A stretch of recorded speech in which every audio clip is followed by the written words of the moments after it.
Welcome to another edition of Great Health, Abundant Happiness, and Outrageous Love. Mwah. What'd you want to do the video on this afternoon, my love? Well, we had a couple of people ask us about our different backgrounds. And I think that's really common these days in a lot of relationships where people are coming from all sorts of different backgrounds, different religions, which we did, different socioeconomic backgrounds, which we did. Some people are coming from different sexes, which we did, same sexes, different, races. There's so many different, Maybe even different ideas on life. different spiritualities, Right. exactly, Right. different philosophies. So I think a lot of people are coming together under different circumstances. And, people are curious how it works, right?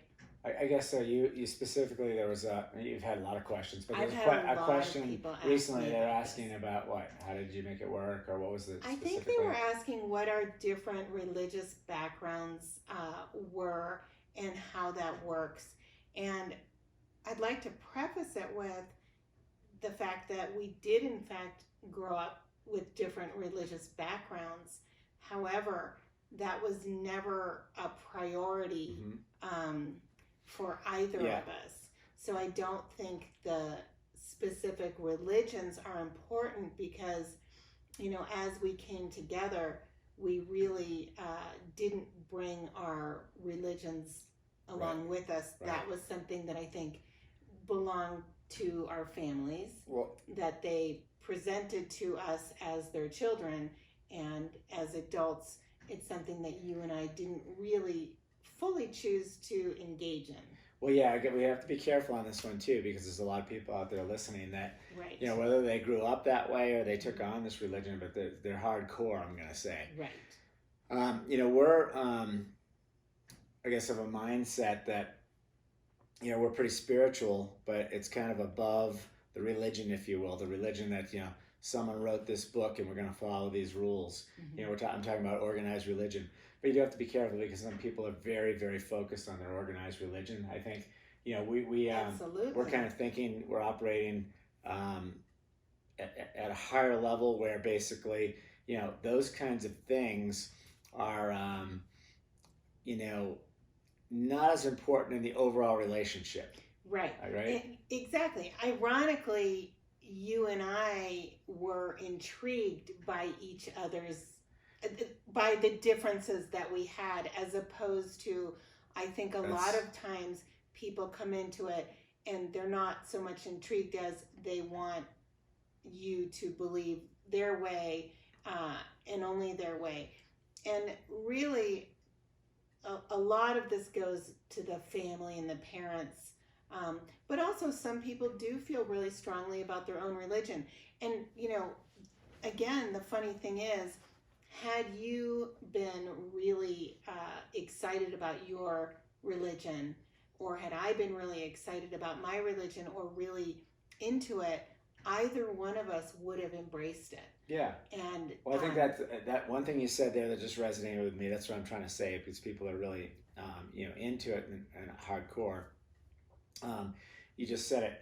I was really interested in learning everything that I didn't know about yours, and I think you were about mine. Exactly. So I think when I say, we're above those details, meaning that we're building a relationship that's above, and it doesn't mean that we're anti-religious. It means we're actually very spiritual at another level. That exactly. It's more important for us to come together over whether it was you were brought up speaking some kind of language. I'm speaking a different type of language. We have different beliefs. If you believe the moon is made of green cheese and I don't, I mean, okay, where'd you get those thoughts? Let's learn about this. But exactly.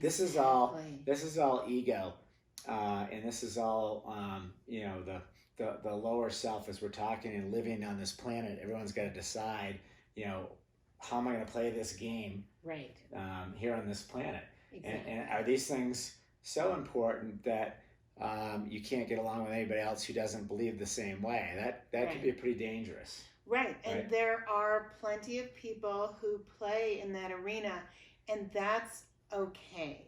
I think if that works for you and you feel most comfortable dating in the same, socioeconomic, the same religious, the same race, if that feels the most comfortable to you and going outside of that just doesn't feel right, that's fine. We're not saying that,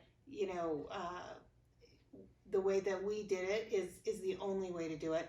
What we're saying is we came from very different backgrounds and we were interested in each other's backgrounds, and I'd be interested in anybody's background that's different than mine, but neither one of us were so tied to the details of an organized religion that we were brought up in. Now, that doesn't mean we don't believe there's a higher being and a greater source.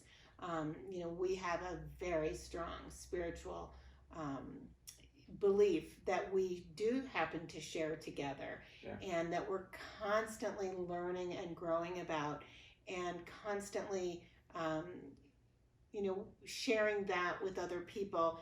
And I think that's the beautiful thing about the religions, is not the differences that separate you, but the differences that can bring you together because of the interest and the excitement about them. Well, I was going to say the old saying, like, love conquers all. Hopefully you've got, a love that you're working towards or working with that overrides any of the issues. Religion becomes a touchy one, but there's a lot of other things, the way people were brought up and just their belief systems that are really petty and they don't really matter. Right. And hopefully your love is above all that. I think this is the message that we want to give to people. Mm-hmm. Hopefully you're holding that love that you have between each other over and above all these other things that we're talking about here. Absolutely, right. Absolutely. And it became really interesting for us when we had children, and I'll never forget one day our oldest daughter was at school and they were doing a project, and the teacher called and said she wasn't sure how to do this project because she didn't want to have to pick one way to do it. And I told the teacher, well, I certainly don't want to force her to do it in any particular way. So, can't we change the parameters of this project that, the teacher had put strict rules on, and can't we think outside the box? And the teacher called me after the fact and thanked me because, we're definitely not the only couple out there who, is a blended family. I don't really know what the word is, and I'm not offended by any of the words. Well, it's two different belief systems coming together. But I think, that's interesting. And you reminded me of that. I guess I do. I remember this story. And the teacher was thankful. Yeah. But, it's we always talk about this, how we're born pure love. And then we're put upon us these layers from our parents, our teachers, and society. Right. But there's a perfect example. They say, are you in this box? Are you in this box? Or are you in this box, little child? Which box are you in? I mean, that's a terrible thing when you think about it, to ask a kid. I agree. Right? And that's why when she called me, I really had to think for a minute to not choose, because I didn't want to ever put either of our kids into that box, and I didn't want the teacher to put our daughter into that box, and I didn't want all of the other kids to put her into that box. I wanted her to be able to choose, where she stood on it. And some people might say, well, I think with a child, you have to give them some direction. It's not that we didn't give our children any direction. They had a lot of love and always knew what was right and wrong from all religions and all spiritual learnings. And I'm really proud of the way that they've brought that into their own adulthood. Right.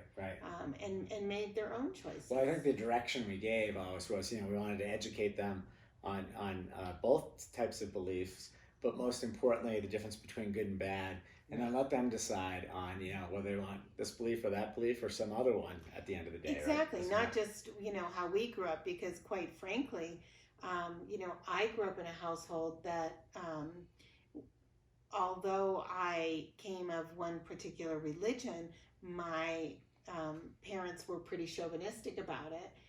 And this isn't anything negative about my parents. I adore them. That's the generation that they grew up in, and they would be the first to admit it, that it was most important in their eyes to educate my brother as far as religion goes, and not as important to educate me.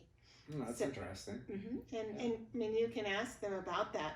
And I won't, but yeah, it's not something we usually talk about with our families, because it's it's not something that we really share a major commonality about anymore. But the bottom line is that for me, I'm so grateful that what they did, because of being chauvinists, male chauvinists, actually benefited me as a human being to not be so tied to any one religion. So super grateful for that. There's a silver lining to everything. Yeah, it's great. So there is our thoughts on being with somebody who's got some differences, comes from different backgrounds, different races, different religions, different genders, and they might come from the same gender and the same religious background and the same race. So focus on the love is the advice. That's right. Right. At the end of the day, all you need is love. Wishing you great health, abundant happiness, and outrageous love from the Nest at Copper Mountain.